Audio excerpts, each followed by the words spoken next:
Okay, we're going to go ahead and start our second of two webinars. This is essentially the same as the last one we had on the 16th. So welcome to our Form 303 webinar, getting you up to speed on our new online system. My name is Burke Lucy with CalRecycle. I've recently took over the Form 303 process from Emily Wong. She's still involved and she's here in the room taking your chat questions. So segueing into that, a little housekeeping. We would like to accept your chat questions throughout, anytime during the meeting, but we'll hold off on answering those questions until after we've gone through everything. And so you can basically click on one of these icons. Basically, you can see on the right-hand side, you can hit your little right or left arrow red button to open up your chat box and type in a question at any time. So we'll take those at any time. So this is the first screen that you'll see once you log in, and you can only log in once you get a web pass, and you should have a web pass. If we emailed you to let you know of that, and we contacted all the people all the jurisdictions who submitted Form 303s last year, and that includes the Form 303Bs, the jurisdictions that at least submitted any data. If you submitted any zero amount data, we did not contact you to get a web pass.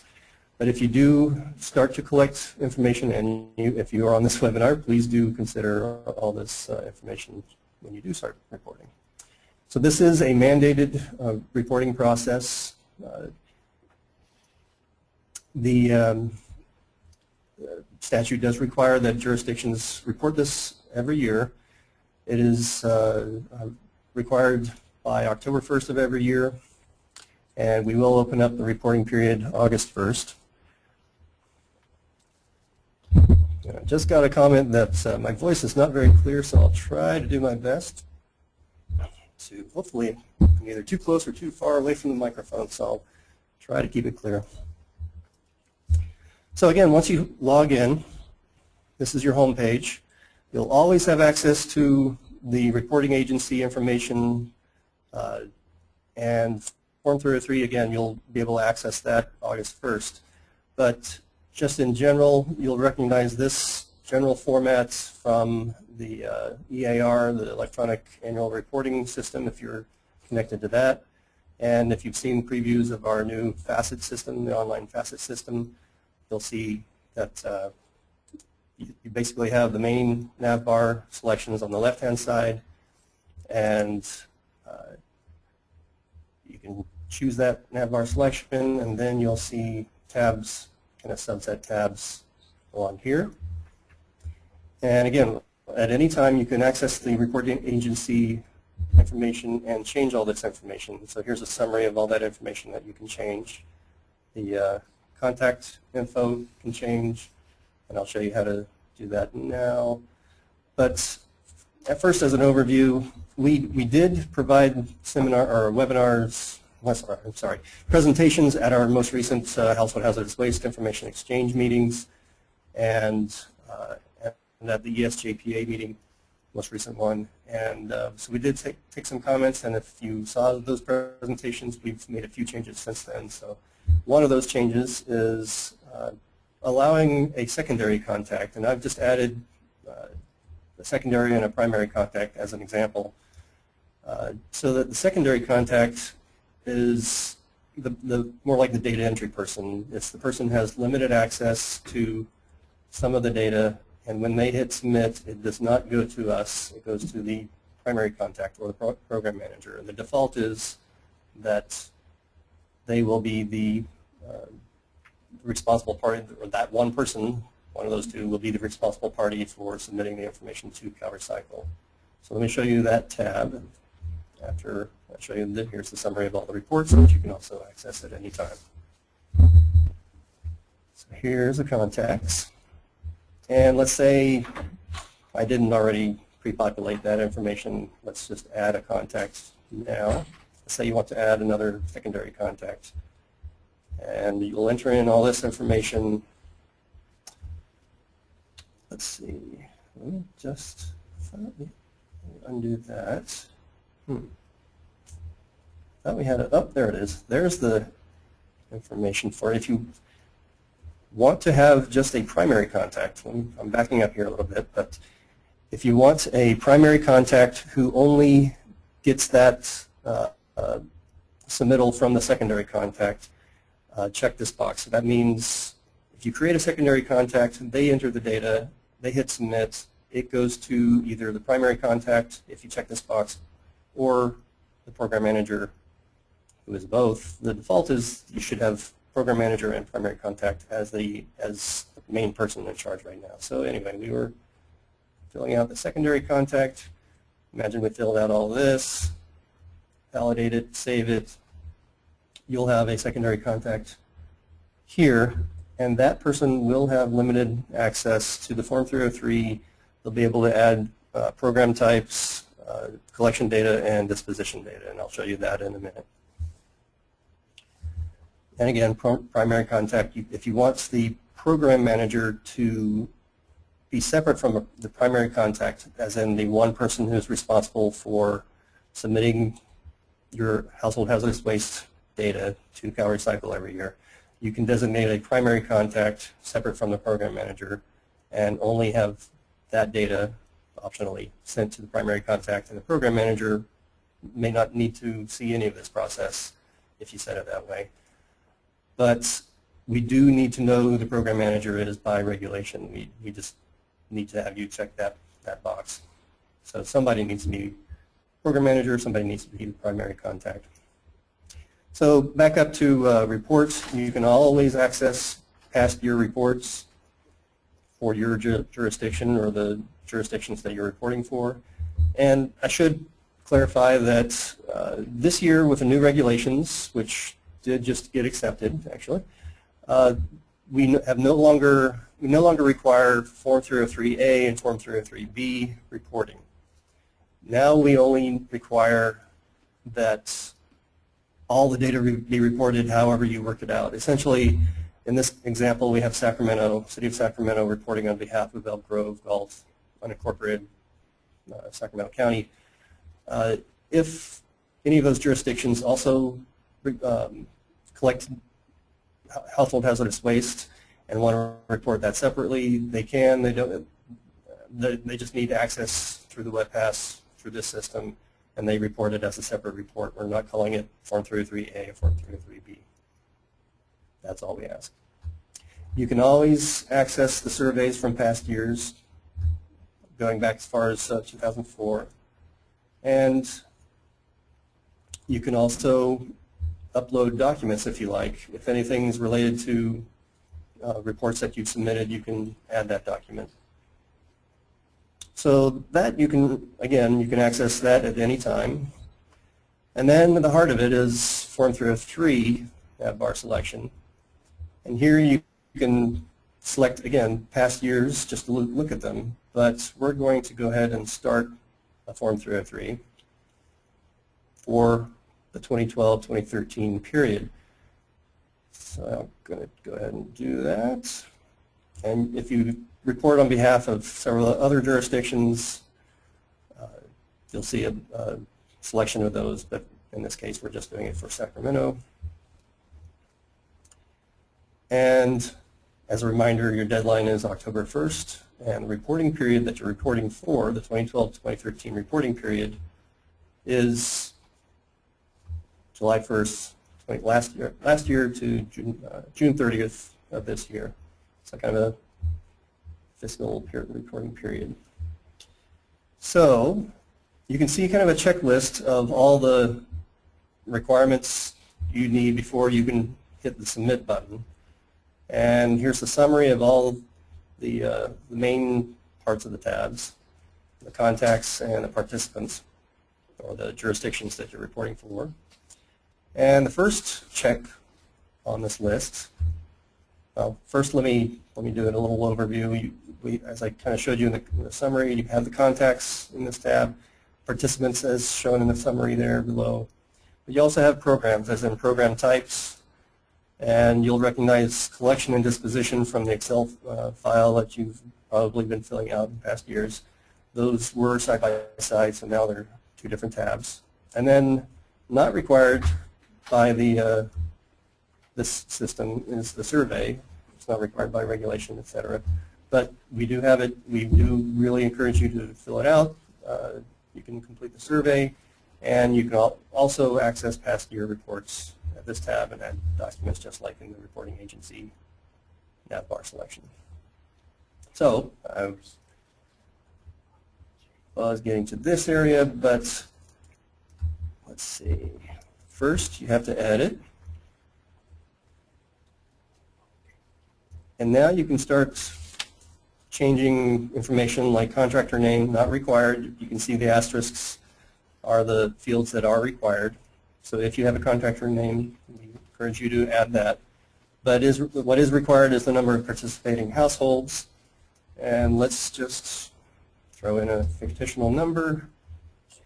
And then also from the previous forms, you'll recognize whether squeegees or other businesses are allowed to contribute their HHW, potentially for a fee, but let's just check that box.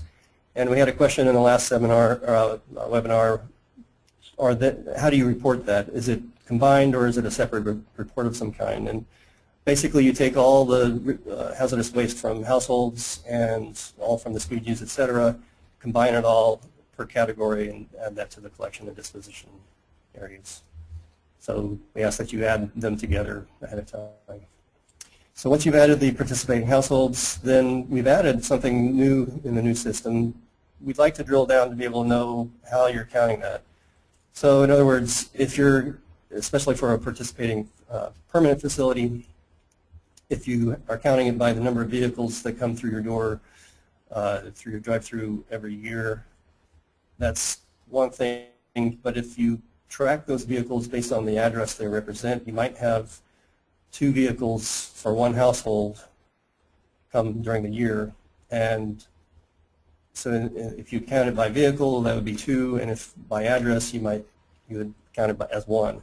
And if you select other, then another field will pop up, and you can explain what other system you may be using. So I'm going to go with number of vehicles at this point. And then we ask that you enter the number of service area households total, just how many you're serving. And we've added a link and a requirement or a request that you let us know if the amount is different from census information. So the E5, where did it go? There, it's brand new. And you just pop that up, and hopefully you'll be able to find your jurisdiction and pop it right in. And I won't go there now, but for 2013, yeah. So you get the idea. So please do enter in that data or let us know if it's different from that, and check that box if necessary. So let's say your number of households is much larger, and we've added a notes field so that if there are any notes you'd like to add, for instance, you might notice a trend that your collection numbers have dipped in the current year, and you want to explain that your permanent facility closed down halfway through the year, or related things like that. He started collecting a new material, for instance, etc. So please do let us know of any information that you might want to let us know, and save that. And you will notice once it's saved that now we do have a little checkbox next to this required checklist item. Required as in the asterisk does remind you that it is required. So we check that box. So we ask that you also go through all of these and validate. So enter and review.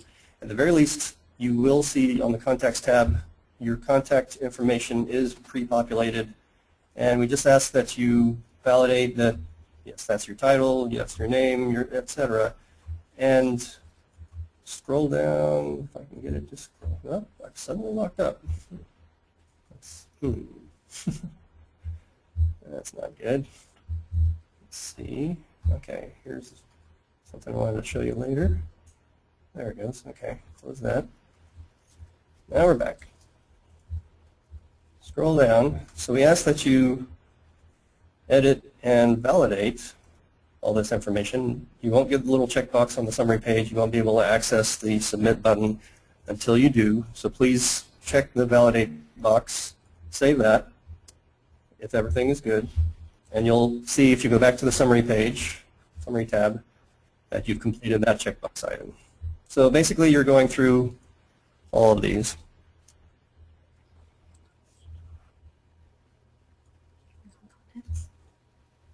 Oh, and we do that, ask that you confirm all of the contacts that they are validated, or you can do, let's see, validated here. Validate all of them, and you're good. So you can do the same for participants, but it's good to drill down, at least for the contacts, make sure you get all that contact information. Here it's pretty straightforward. The jurisdictions you're reporting for, it's pretty easy to just validate those.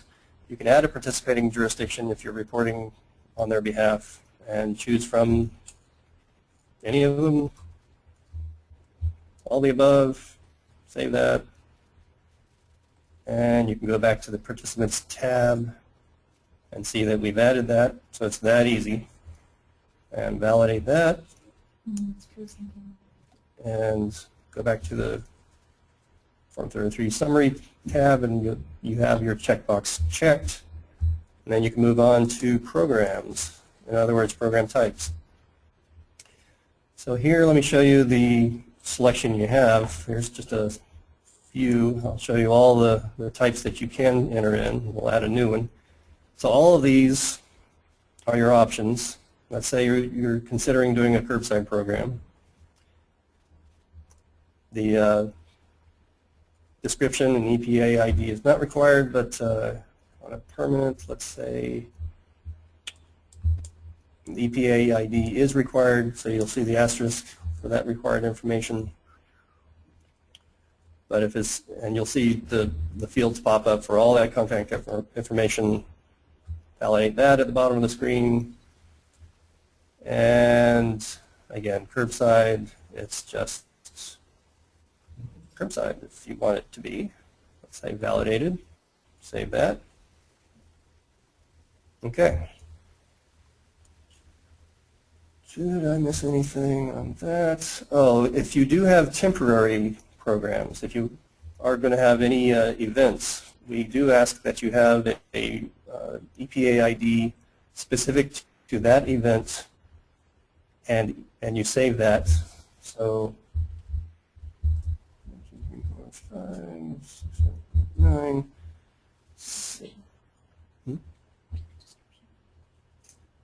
Events on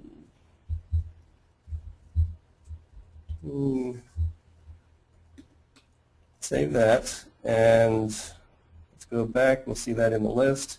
So if you have another event coming up in October 26th, something like that, just add that other program, add that EPA ID, and we do want to have that itemized list so that it's much easier to generate reports based on all the temporary events, for instance. So, and you'll see, go back to the tab, didn't validate it. So it's not going to let you submit them until you actually do validate all of them. Updated successfully, we're good there. Okay, now we're getting to the heart of it. Let's go to the collection tab. Now you see we added this since one of the more recent HHWRe meetings we had. You can now print a blank form, and this will help you if you want to just enter the data throughout the year and kind of transcribe that information when you're ready. So it's just a pen and paper kind of process, but it's just the collection and disposition information, and hopefully all the other information is good online.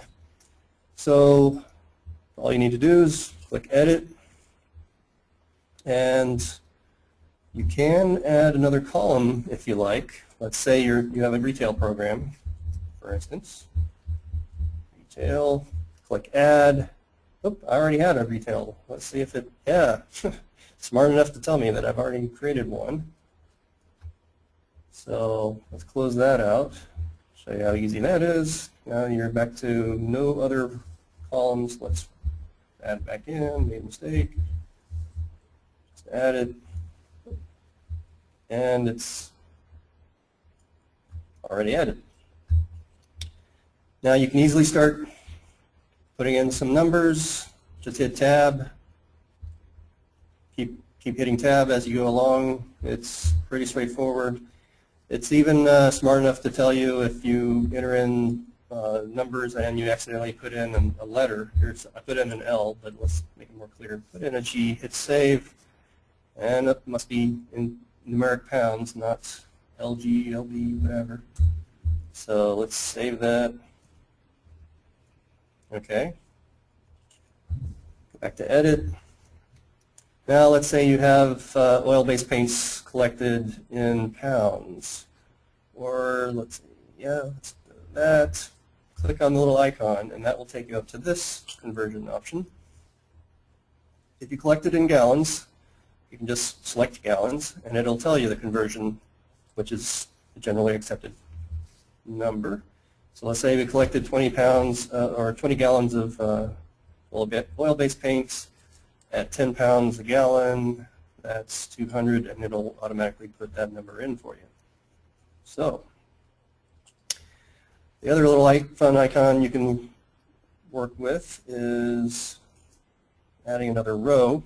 You can, let's say you're collecting fire extinguishers. Oop, it's going to tell me that too. Let's show you the how to delete one if you like. Let's save that. Just delete the row, the title of that row, and it goes away. So now edit and show you how to add it back in.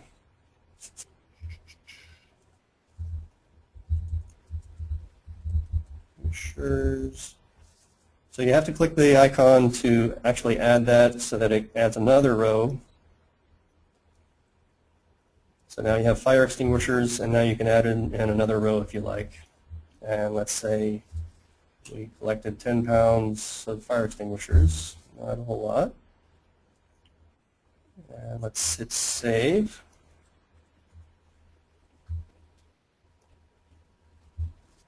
And then we go on to disposition. Don't believe I've missed anything. You will notice subtotals. We made the subtotals a lot easier to kind of see the groupings here. We found that the Excel file was a little bit misleading or confusing for people. That the acids, bases, and oxidizers and asbestos all had their own row, and they were up in the Excel file. They were up above, kind of getting mixed in with the subtotals. So we moved them down here so they're a little bit freer from the subtotals. So you'll still have the other HHW and its subtotal, and then the grand total down here. And all we're looking for is presumably you will have these same numbers also on the disposition side, so that you've accounted for all that you collected in that reporting period. And I'll tell you more about that in a minute. You can still print the blank form. You can do the same conversion, but you'll notice that when you added that fire extinguisher row, it is added to the row here. And you can also add another column for a stewardship organization. And I've already added Paint Care and Thermostat Recycling Corporation, and those are your two options here. So you can always remove one if you need to. You can always add it back. TRC. Let's click Add. And you'll notice that you can only enter in the information specific to that stewardship organization. So oil-based paints for Paint Care, and latex paint for Paint Care, and TRC can only accept mercury-containing thermostats. So it's all very specific. And let's say you, where is our fire extinguisher? Let's say you accounted for 5 pounds of fire extinguishers, whereas you collected 10 pounds in the reporting period. Let's save that. And I'm not going to enter in the numbers here. Let's say we reported all of that, or dispose of that household hazardous waste outside the reporting period. So we'll go back over to the Form 303 tab. We'll see that we've checked the boxes for collection and disposition, but you'll see a new box here that shows all the discrepancies or the differences that were not reported. And so we had 10 pounds of fire extinguisher waste, but you'll notice that it's not specifically fire extinguisher. We've grouped it as an other category. And you're welcome to add an other, quote-unquote, other row if you like, and just lump them all together. But it will always all show up as other UW in this case, or just other, as the case may be, if it's universal waste in this case.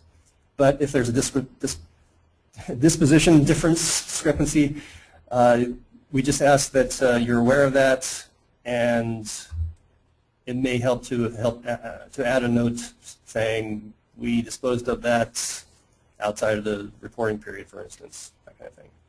So then you can hit submit, and if you are the secondary reporting contact person, that report will go to the primary contact and or the program manager, and the program manager can review that data, change any contact or participant information as necessary, and they can hit submit. So when a secondary contact looks at the participants row, for instance, they won't see this add participant button. And contacts, they won't see the add contact option. They can add programs.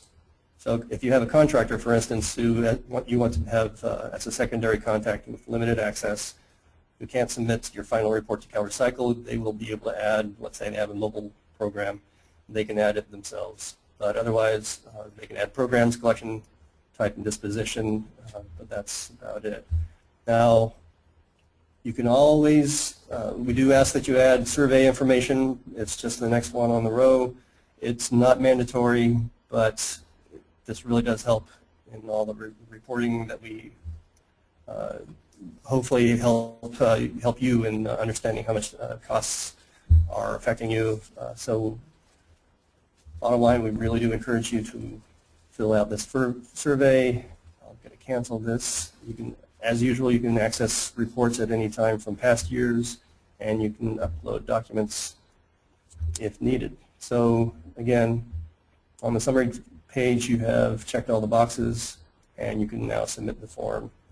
And now you can print the form, the final form that you have. And you'll see that it's in a pretty nice, clean format. And all your contact information is in there, etc. And we do know that that's helpful if your Coupa wants that information. For instance, they may want it reported, so that's a useful report to have. So finally, am I missing anything? Finally, you can also go to the reports section also at any time, and you can look at all those submitted reports from previous years. And this is where the reports are for all jurisdictions, not just, when you're going to the Form 303 or a reporting agency. This is where you can view the reports just for yours. Here you can select yours if you like, or you can, let me go to that one, for instance, you can select your agency. And City of Sacramento, you'll notice that it helps populate as you're typing, so you can just pick it, whatever, and see what they reported in whatever year, etc. Let's say you're interested in starting up a collection program or a curbside program, and you're considering collecting batteries curbside. You can generate a report for all curbside, and let's say we did that. And so I've already done that, and I noticed that San Francisco already had a pretty good program, or has had one. They collected a lot of pounds of batteries compared to the HHW facility. So let's just look what they've done. And you'll notice all these tabs for collection, disposition, all the reports, they all have this export to Excel option. So let's export this to Excel and see what we can do with that. Enable editing. And just get to the numbers here.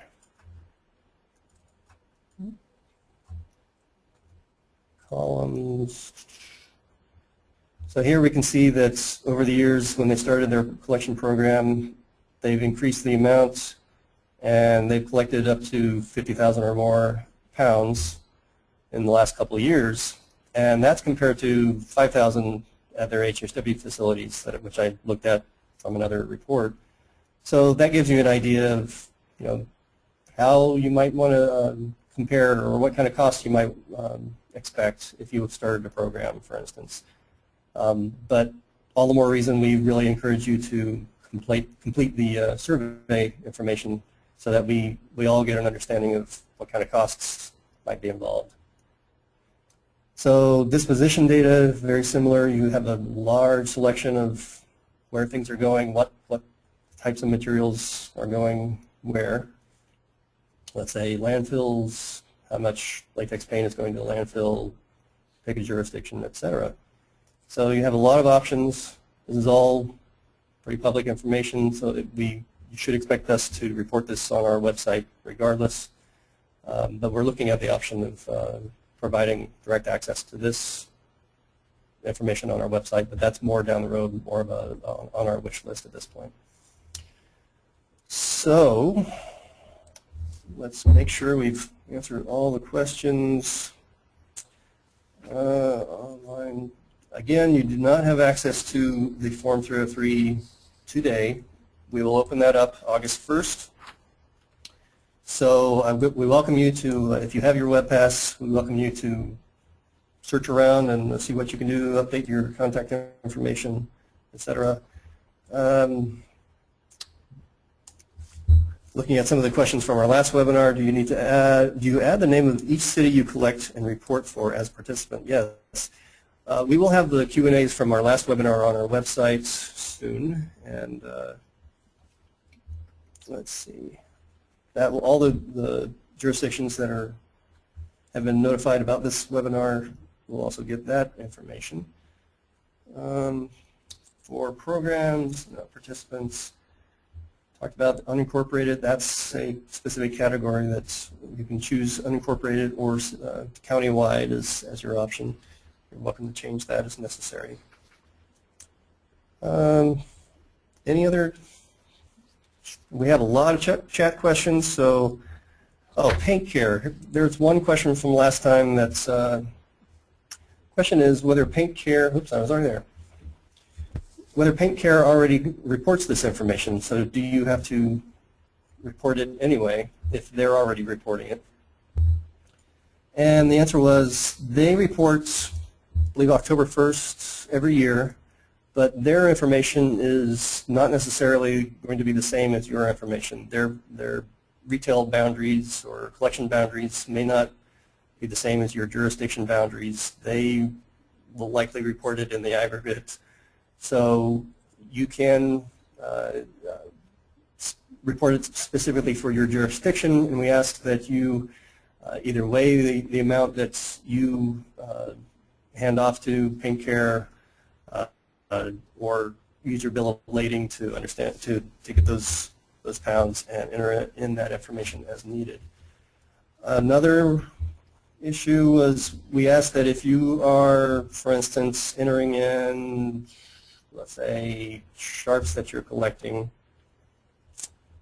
universal, nope, other HHW, here we go. Oops.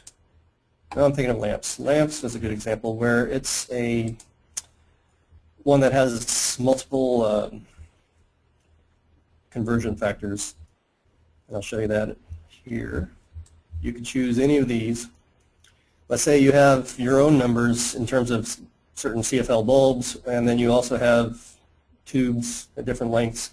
We ask that this can be helpful for some of these numbers, and we ask that you enter that in, save that, and it can do the numbers for you. But beyond that, we ask that you just enter in or add those numbers, the 4-foot tubes and the 8-foot tubes, to this number with that conversion. You can always use it as a cheat sheet as necessary. But please don't add any rows just to make it easier for, don't add a row for lamp tubes, because we do want to be able to track all lamps. And we may look at this down the road and say if a lot of people are reporting tubes, or give us feedback now, we can always add a row as necessary. Other issue is if you're not sure what the definition of a temporary facility or a temporary program is versus a mobile facility, you can always go to the help file and open that up. Let's see, we're going to collection, and hopefully I'm scrolling slow enough. Or is programs, I think, that's where it was. Bear with me for a sec. Here we go. Okay, so here's the definition of temporary right here. 144 hours versus mobile programs. Also for, get into that detail. You can also click right here for a table of contents and a glossary. We'll have that populated.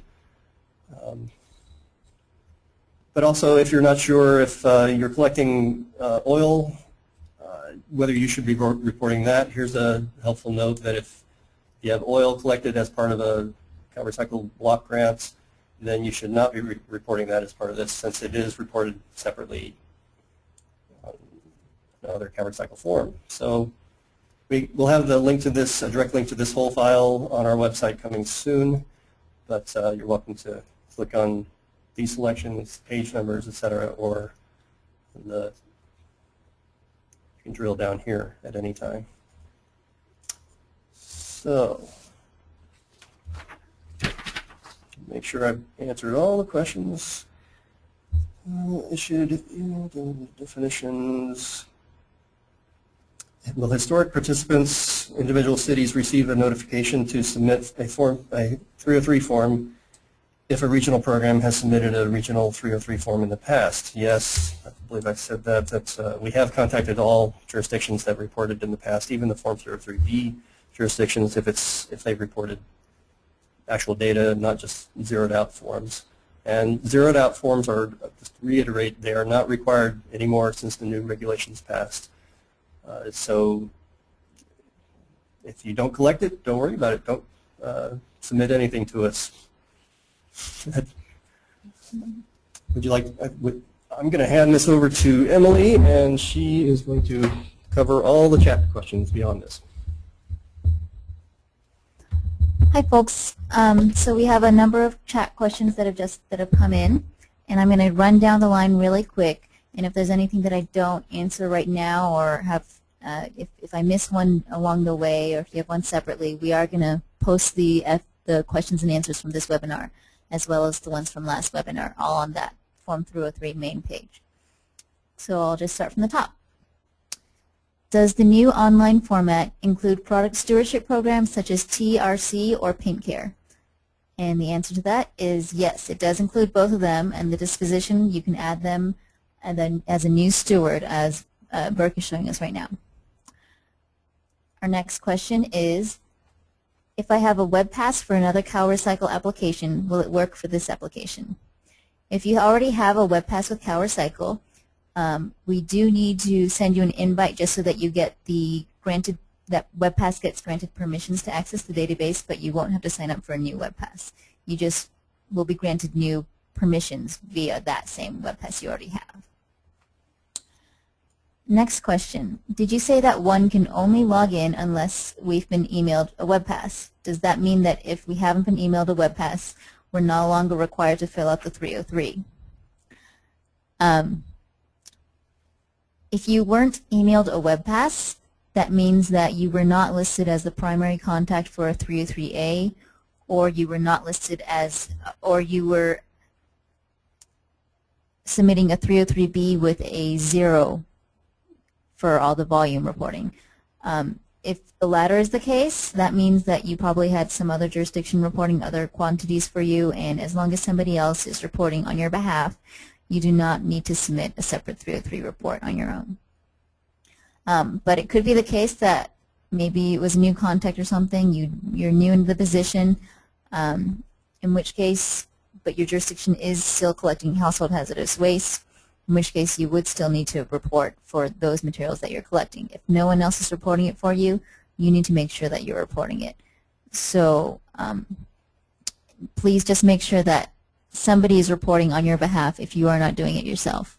And you can go through the regulations. They're spelled out a little more clearly there if you want to know exactly what the requirements are. Next question. Is Form 303 calendar year or fiscal year? The report data to report on the Form 303 is fiscal year. It's from July 1st of last year to June 30th of this year. That's the 12-13 report period. Next question. Do e-waste only events require an EPA ID number? I cannot recall off the top of my head. I'll have to look that one up, and we'll post it on our Q&A. Next question. To verify, we add the numbers for Paint Care, they would not be submitting anything. Paint Care will not be submitting any collection data to the state on any individual jurisdiction's behalf. They will be submitting annual reports for the state of California, and it's going to be aggregate numbers. But you would still need to report how much was collected from your jurisdiction. Next question. What types of documents would need to be uploaded? At this point in time, there's no documents offhand that I can think of that are, there's certainly no required documents, but if somewhere along the line you have a document that you think would be important for us to see or you would like us to see, it's there as an option for you. It's the document section is really just there as a just in case, but there's no requirements tied to documentation at this point in time. Next question. Can our hauler complete the survey too? If you've added your hauler in as a secondary contact, they can complete all the collection and disposition data, and I believe they have access to filling out the survey data as well. We'll go back and confirm that, but I believe the answer is yes. Question. Is Form 303B a sub-report of Form 303? As Burke mentioned before, there is actually no longer any 303B or 303A. There's only one Form 303. Yeah. Next question. As agencies add me to the secondary contact, will these automatically show up in the drop-down menu and on my web pass, or do I have to request separate access? As agencies add you as their contact, CalRecycle staff will go through all our contacts periodically and check to make sure that people have been assigned appropriately the right permissions. And so we will have to go through every now and then and reset the permissions to make sure if new people are adding to you, you will have to tell the system again to verify on our side that that's correct. So if you know that they've already added you but you don't have access for some reason, just shoot us a quick email and we'll go through and get that established on our side. Which email? And you'll want to email us. Any questions regarding this process, you can always contact Form 303 at calrecycle.ca.gov. And Burke's pointing out that you can also find that email right in the database. Next question. I currently have a LAMD contact for the EAR. Would I direct my Form 303 questions to the same person? Actually, no. If you have Form 303 questions, we prefer that you email Form 303 as well directly instead of going through your LAMD contact. You can contact your LAMD person and they'll likely transfer that question along to us, so we'll get it eventually. You'll get a more direct response if you contact us straight, though. Next question is, what do you mean by steward? When we say steward, we're referring to stewardship organizations. One example of this is Paint Care, which is a newly established stewardship organization that manages the collection and disposal of paint. These are manufacturer-run organizations, and they are generally established by statute. At this point in time, with regards to household hazardous waste, there only are 2 stewardship programs that will take in household hazardous waste, and that's Paint Care for paint and TRC for mercury-containing thermostats. My next question is, who do I contact to get my web pass this permission to access the Form 303 reporting? I believe this is a question coming from somebody who's a secondary contact, but you can always email Form 303 at CalRecycle and we can grant you access. If you are acting as a secondary, you can ask that the local jurisdiction to add you as a secondary, and then once CalRecycle goes through and grants the permissions, it will automatically generate a web pass invitation for you and send that out, so you can register there. Next question, where does the household batteries fall under the form? Household batteries are actually under the other batteries category under universal waste. Next question, are we required to report on e-waste, u-waste collections from private companies that host in our jurisdiction that are not part of our program? That's a very interesting question. I'll have to look into that one. I'm not sure yet, but we'll look into that one and have an answer for you later. Next question. Are jurisdictions required to separately report waste managed through a product stewardship program such as Paint Care? You don't report waste managed through a stewardship program like Paint Care. We are asking that you report it on the Form 303 in that steward column. We're not asking for a separate report from you guys, just that you include it as another disposition method. So instead of sending it to a landfill or sending it to be recycled, you're sending it to a stewardship program, and their name is Paint Care. The next question. To clarify, jurisdictions do not report on any material collected at the Paint Care retail sites.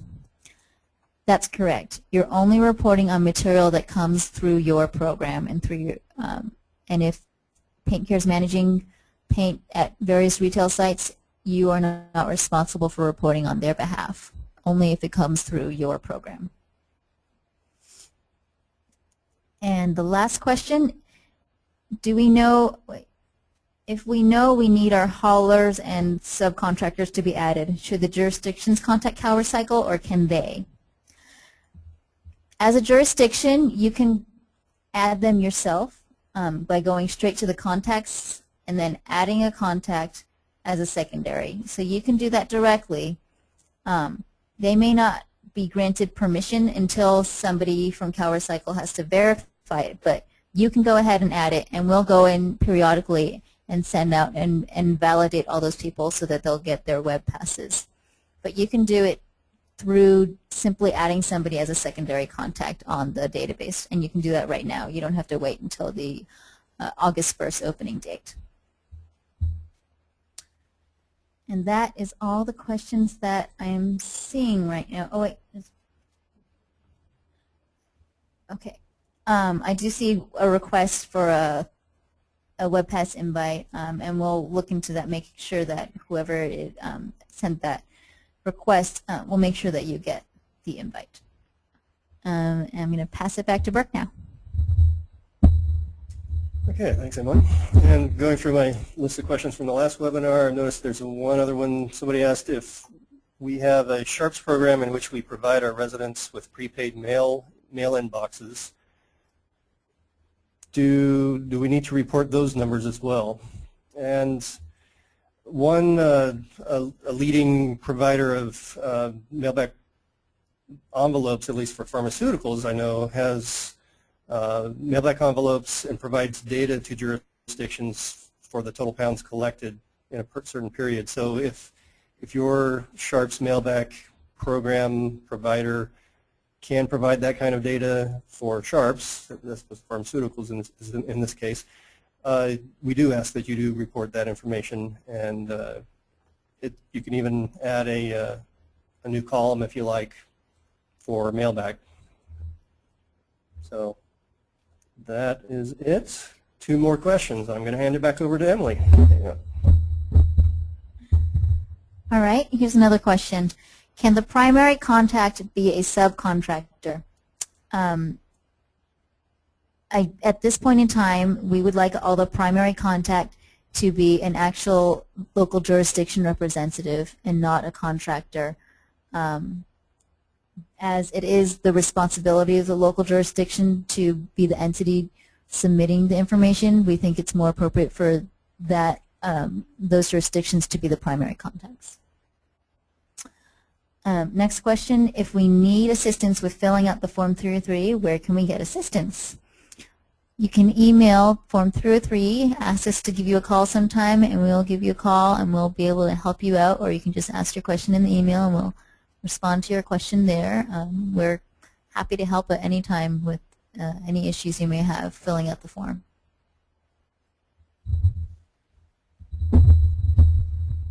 Okay, so barring any other chat questions, we will post the Q&As online, and might have one more thing to cover. Should I hand it back to you? Okay, I'll let Emily do it. I guess the questions keep rolling in. Just a reminder, if you still need a WebPass ID, just send us a quick email on Form 303 at CalRecycle, and we'll make sure that everybody who emails us needing a WebPass ID gets one. Somebody else asked, can I enter data as a primary contact if I am not the program manager? Or does the program manager need to be the primary as well? The program manager and the primary contact do not need to be the same person, but the program manager and the primary contact can both enter in data. So there's no, they have the same permissions with regards to data entry and submission.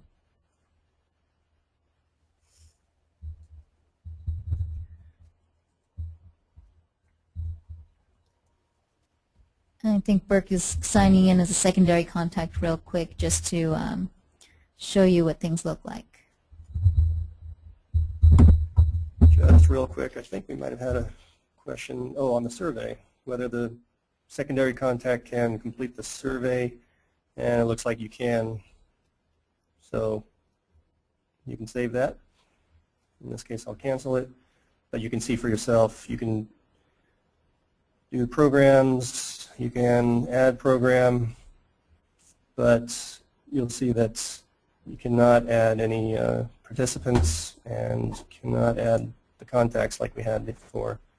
But you can hit submit as a secondary contact, and again, that will go to the primary contact or program manager, and then they will have to submit. So it's very important that you actually do hit submit before October 1st. So that it actually does get to us. But they will receive an email once the secondary contact hits submit, and the email will say something to the effect that John Smith, your secondary contact, entered in this data. It is ready for your review, and please do hit submit to go to, for that data to go to CalRecycle.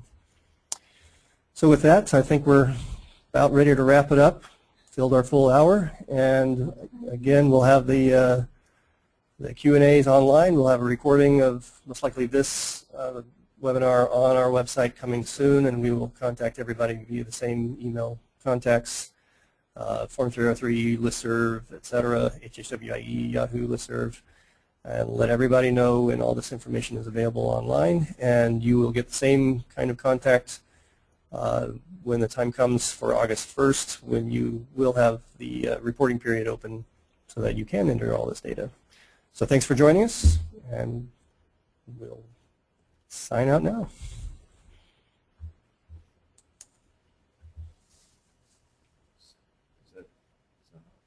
Yeah. Great job.